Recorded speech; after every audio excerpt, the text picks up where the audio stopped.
ومن أحسن قولا ممن دعا إلى الله وعمل صالحا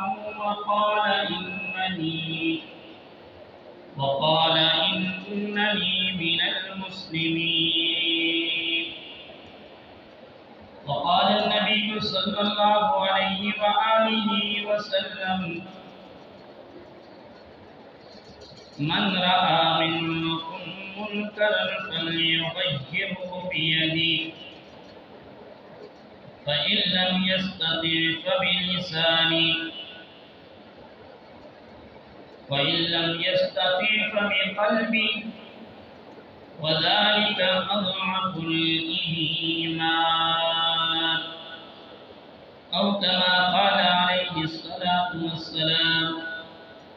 آمنت بالله صدق الله مولانا العظيم، وصدق رسوله النبي الأمي الكريم، ونحن على ذلك لمن الشاهدين والشاكرين، والحمد لله رب العالمين. برادران اسلام، آج جمعۃ المبارک شوال المکرم کا یہ آخری جمعہ ہے۔ اس ماہ مبارکہ کے اندر جناب رسالت مآب صلی اللہ علیہ وآلہ وسلم طائف کی طرف بطور تبلیغ کی نیت سے روانہ ہوئے، تو آج کے ہمارے جمعے کا موضوع بھی دعوت و تبلیغ ہے۔ اللہ تبارک و تعالیٰ کی ذات نے کم و بیش دنیا میں 1.25 لاکھ انبیاء علیہ السلام کو دنیا میں مبعوث کیا، بھیجا ہے۔ ہر نبی کی دعوت، ہر نبی کا کام وہ لوگوں کو دعوت اللہ کی، دعوت و تبلیغ، یعنی لوگوں کو اللہ تبارک و تعالیٰ کی طرف بلانا، لوگوں کو اللہ تبارک و تعالیٰ کی وحدانیت، اللہ تبارک و تعالیٰ کی خالقیت اور مالکیت بتانا مقصود تھی، اور اللہ تبارک و تعالیٰ کی ذات کو ماننا، اللہ کے احکامات پہ عمل کرنا۔ اس لیے اللہ تبارک و تعالیٰ کی ذات نے تقریباً 1.25 لاکھ انبیاء علیہ السلام کو دنیا میں مبعوث کیا۔ دعوت و تبلیغ کی اہمیت کا اندازہ اس سے لگایا جائے، امہات المؤمنین حضرت عائشہ صدیقہ طیبہ طاہرہ رضی اللہ تعالیٰ عنہ فرماتی ہیں کہ ایک مرتبہ جناب رسول اللہ صلی اللہ علیہ وآلہ وسلم گھر میں تشریف فرما ہوئے، آپ نے کسی سے کوئی بات بھی نہیں کی اور وضو فرما کے سیدھا مسجد میں چلے گئے، اور فرماتی ہیں کہ میں اپنے حجرے کی دیوار کے ساتھ اس طرح کان لگا کر کے سننا شروع کر دیا کہ آج کیا ایسی اہم بات آئی جس سے آقا علیہ السلام کے چہرے کے اوپر کچھ خاص اثر بھی ہے، اور آقا علیہ السلام نے کوئی بات بھی نہیں کی، وضو بنا کے مسجد میں چلے گئے۔ حضرت عائشہ فرماتی ہیں میں کان لگا کے اس طرح سن رہی تھی، تو اللہ کے نبی صلی اللہ علیہ وآلہ وسلم نے اللہ تبارک و تعالیٰ کی حمد و ثنا بیان کرنے کے بعد لوگوں سے فرمایا کہ اے لوگوں،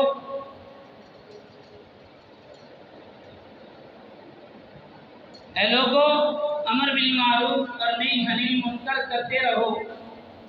لوگوں کو اچھی بات کی طرف دعوت دو اور برائی سے لوگوں کو منع کرو۔ ایسا نہ ہو اگر تم اس کام سے رک گئے، پھر ایک وقت ایسا آئے گا کہ اس دعوت و تبلیغ کا کام آپ چھوڑ دیں گے، امر بالمعروف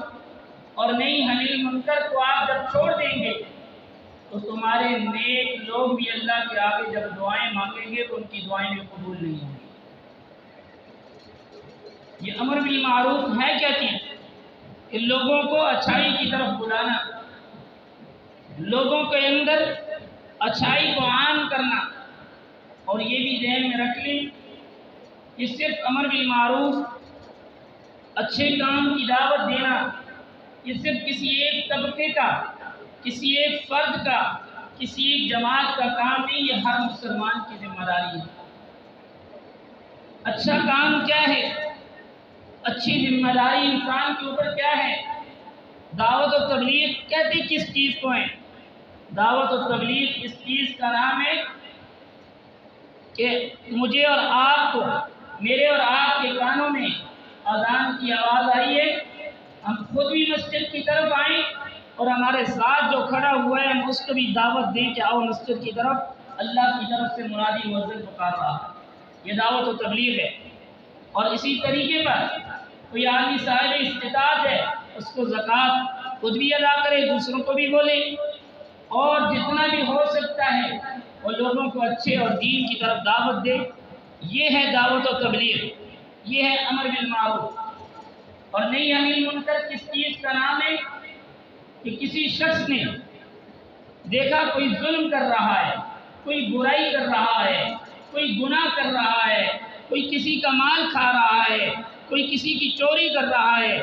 تو فرمایا کہ اس سے اس کو روکنا، اس کے اندر سے پہلے خود بھی رکے، یہ نہیں دوسروں کو منع کر رہا ہے، خود وہی کام کر رہا ہے۔ اللہ کے نبی صلی اللہ علیہ وآلہ وسلم نے ایمان کے 3 درجے بتائے، فرمایا کہ جس آدمی نے کسی برائی کو دیکھا، کسی کے اندر برا عیب دیکھا، اس کو چاہیے یہ 3 کام کر لے۔ من رعا منکم منکرا فلیغیرہ بیدہ، جب تم میں سے کوئی برائی کو دیکھے، فلیغیر بیدہ، تو اس کو چاہیے اگر وہ طاقت رکھتا ہے، اس کو اس بات کی قدرت حاصل ہے، تو وہ اس کو چاہیے کہ اس کو اپنے ہاتھ سے منع کرے۔ یعنی ایک آدمی کسی کا مال کھا رہا ہے، ایک آدمی کسی کے ساتھ ظلم کر رہا ہے، زیادتی کر رہا ہے، یہ جو آدمی اس کی اس برائی کو دیکھ رہا ہے، اگر اس کی طاقت یہ ہے کہ یہ اس کو ہاتھ کے ساتھ روکنے کی صلاحیت رکھتا ہے، تو اس لیے اس کو چاہیے کہ اس کو ہاتھ کے ساتھ روکے۔ اور اگر اس چیز کی طاقت نہیں رکھتا، فَإِن لَّمْ يَسْتَطِعْ، اگر وہ اس کی طاقت نہیں رکھتا ہاتھ کی، فَبِلِسَانِهِ، اس آدمی کو چاہیے کہ اس آدمی کو جو ظالم بنا ہوا ہے، جو برائی کر رہا ہے، اس کو زبان سے منع کرے کہ بھائی یہ کام جو آپ کر رہے ہو یہ غلط ہے، اس کام کو کرنے کی ضرورت نہیں، اس کو اپنی زبان سے انسان کو چاہیے منع کرے۔ اور اسی طریقے پر آگے فرمایا وَإِن لَّمْ يَسْتَطِعْ فَبِقَلْبِهِ، اگر اس آدمی کی طاقت نہ جو ہاتھ کے ساتھ روکنے کی ہے، نہ زبان کے ساتھ روکنے کی ہے، تو فرمایا اس برائی کو دل سے انسان کو برا جاننا چاہیے۔ وہ جو بھی برائی ہے، جو بھی بے حیائی ہے، اس پہ اس کی طاقت نہ ہاتھ سے نہ زبان سے طاقت نہیں رکھتا، اس آدمی کو چاہیے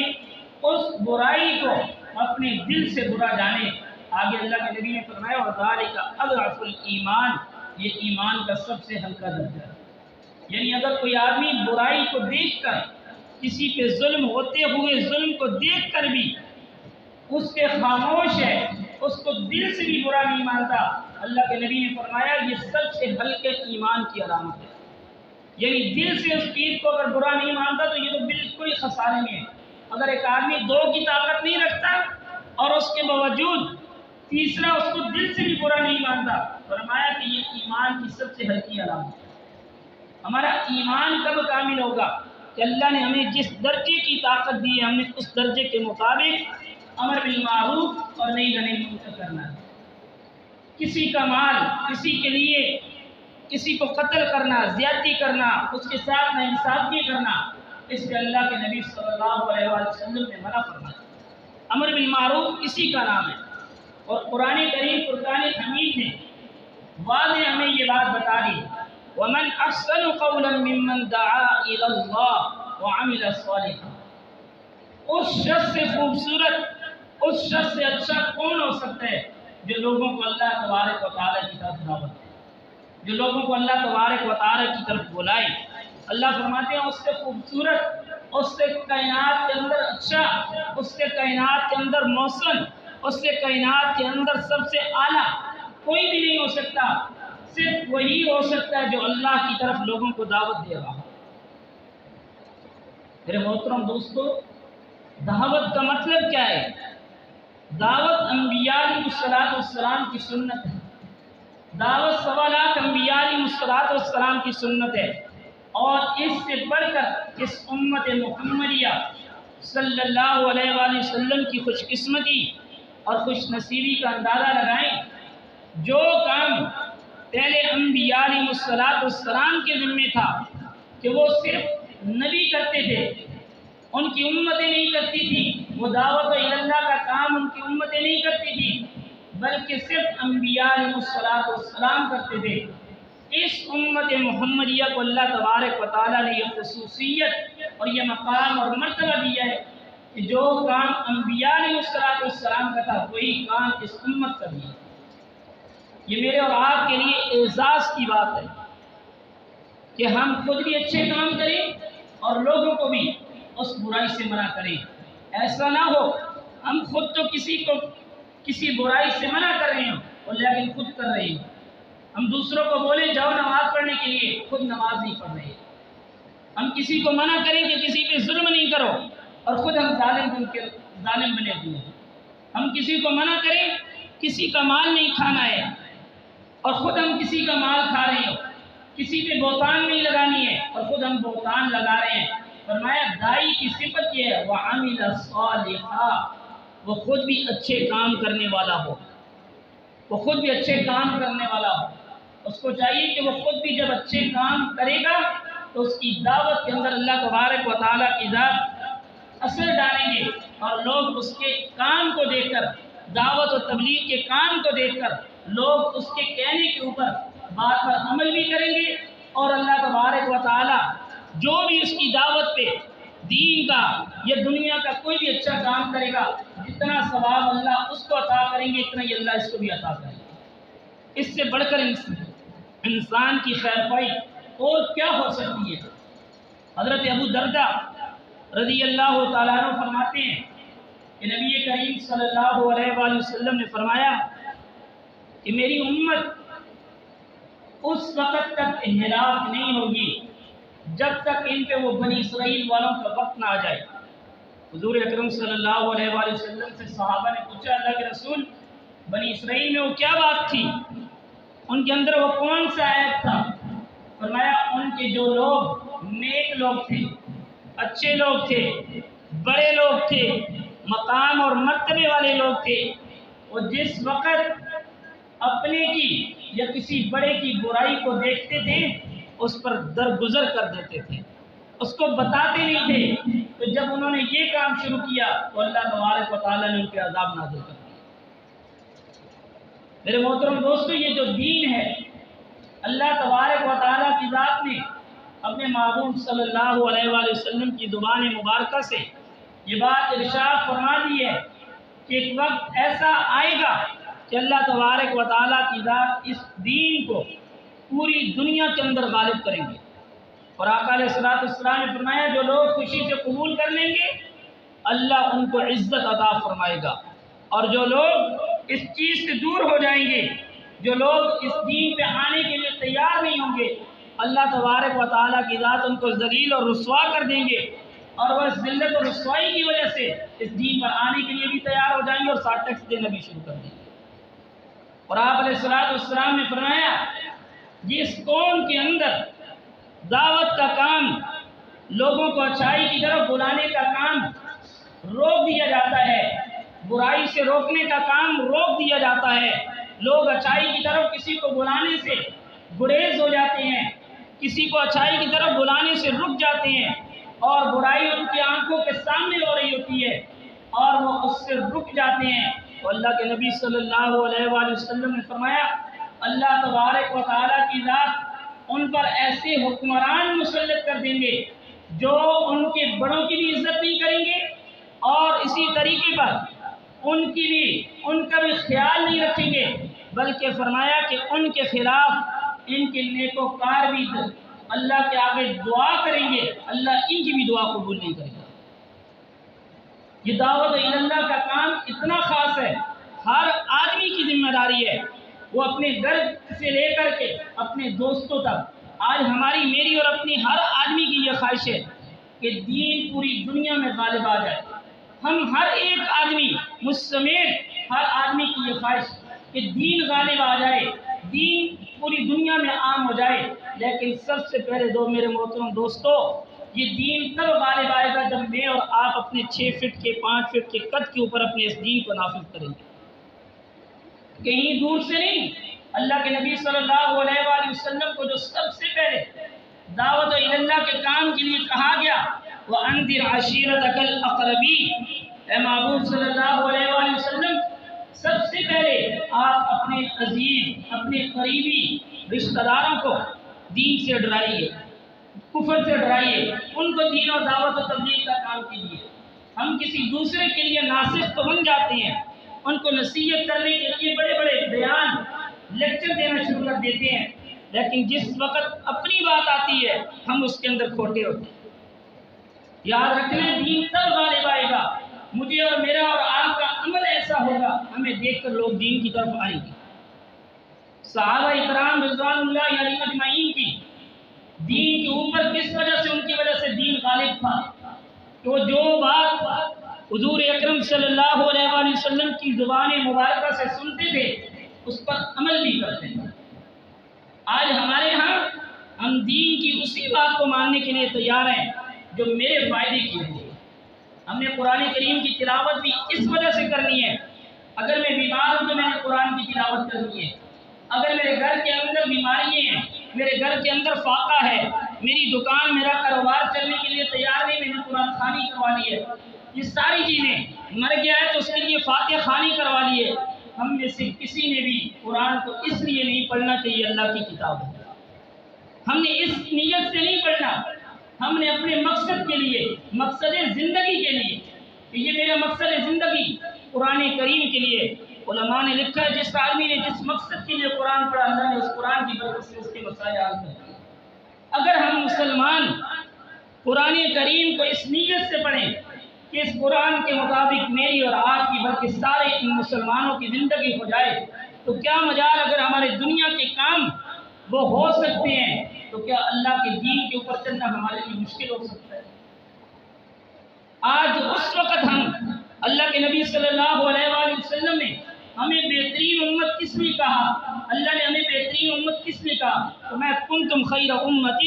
اخرجت للناس تأمرون بالمعروف وتنہون عن المنکر وتؤمنون باللہ، فرمایا تم بہترین امت ہو، تم لوگوں کے لیے نفع رسانی کے لیے، تم لوگوں کو فائدے کے لیے، تم لوگوں کو اچھائی کی طرف بلانے والے ہو۔ اللہ نے ہمیں اس لیے بہترین نہیں کہا تم دوسروں کا مال کھانے والے ہو، تم دوسروں کے اوپر بہتان باندھنے والے ہو، تم اپنے ساتھی کو اذیت میں مبتلا کرنے والے ہو، تم اپنے ساتھی کی ذلت اور رسوائی پہ خوش ہونے والے ہو، تم اپنے ساتھی کے اوپر آنے والی مصیبت پہ ہنسنے والے ہو، اس لیے نہیں کہا، فرمایا تم اس لیے بہترین امت ہو کہ تم لوگوں کو نفع رسانی کے لیے بھیجو۔ تمہارے ہاتھ کی وجہ سے کسی مسلمان کو، تمہاری زبان کی وجہ سے کسی مسلمان کو فائدہ، تمہیں اللہ تبارک و تعالیٰ نے اس وجہ سے بہترین امت کہا ہے۔ اور تمہیں جو بہترین امت اس وجہ سے بھی کہا گیا کہ تم کسی کی برائی کو دیکھتے ہو یا اپنے اندر برائی دیکھتے ہو اور اس برائی سے خود بھی رکتے ہو اور دوسروں کو بھی روکتے ہو، اس لیے اللہ تبارک و تعالیٰ نے ہمیں بہترین امت کہا ہے۔ اور اسی لیے اللہ کے نبی صلی اللہ علیہ وآلہ وسلم نے فرمایا جو آدمی مجھے 2 چیزوں کی ضمانت دے دے میں اس کو جنت کی ضمانت دیتا ہوں۔ فرمایا کہ 2 جبلوں کے درمیان جو زبان ہے اس کی جو آدمی مجھے ضمانت دے دے گا میں اللہ تبارک و تعالیٰ کی ذات اس میں اللہ کا محبوب اس کو جنت کی ضمانت دینے کے لیے تیار۔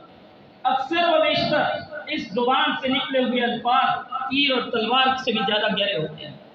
اس کا زخم اتنا سخت ہوتا ہے، تیر اور تلوار کا زخم، گولی کا زخم مرم پٹی سے ٹھیک ہو سکتا ہے، لیکن زبان سے نکلا ہوا وہ زخم وہ کبھی ٹھیک ہونے کے لیے تیار نہیں۔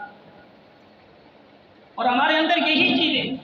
یہ زبان اللہ نے جس کام کے لیے ہمیں دی تھی وہ چیزیں آج ہم نے چھوڑ دی۔ میرے محترم دوستو، یہ دعوت کا کام میرے اور آپ کے ذمے ہے۔ ہم نے لوگوں کو دین کی طرف بلانا بھی ہے اور خود بھی عمل کرنا ہے۔ ہم نے اپنے گھر میں بھی اس دعوت کا کام کرنا ہے، جہاں ہم کام کر رہے ہیں وہاں پر بھی کرنا ہے۔ یہ کسی عالم کا، کسی جماعت کا نہیں، یہ ایک مسلمان کا۔ حضور اکرم صلی اللہ علیہ وآلہ وسلم پہ سب سے پہلے مردوں میں ایمان لانے والے حضرت ابوبکر صدیق رضی اللہ تعالیٰ عنہ جب ایمان لائے، حضور سے پوچھا یا رسول اللہ میرا کام کیا ہے، میری کیا ذمہ داری ہے کہ میں کیا کام کروں؟ حضور اکرم صلی اللہ علیہ وآلہ وسلم نے فرمایا ابوبکر جو کام میں کر رہا ہوں یہی کام آپ کی بھی ذمہ داری ہے، اور یہ قیامت تک ہر آنے والے مسلمان کی ذمہ داری ہے کہ وہ اس دعوت کا کام کرے۔ اسی دعوت کے کام کی برکات یہ ہوں گی کہ معاشرے میں جو آج بے حیائی پھیلی ہوئی ہے، جو برائیاں پھیلی ہوئی ہیں، جو وبائیں پھیلی ہوئی ہیں، جو بلائیں اور مسائل پھیلے ہوئے ہیں، اللہ اس دعوت کی برکت سے اللہ سب کو ختم کر دے گا۔ اللہ سے دعا ہے کہ اللہ تبارک و تعالیٰ ہمیں ان باتوں پر عمل کی توفیق عطا فرمائے۔ وآخر دعوانا الحمدللہ۔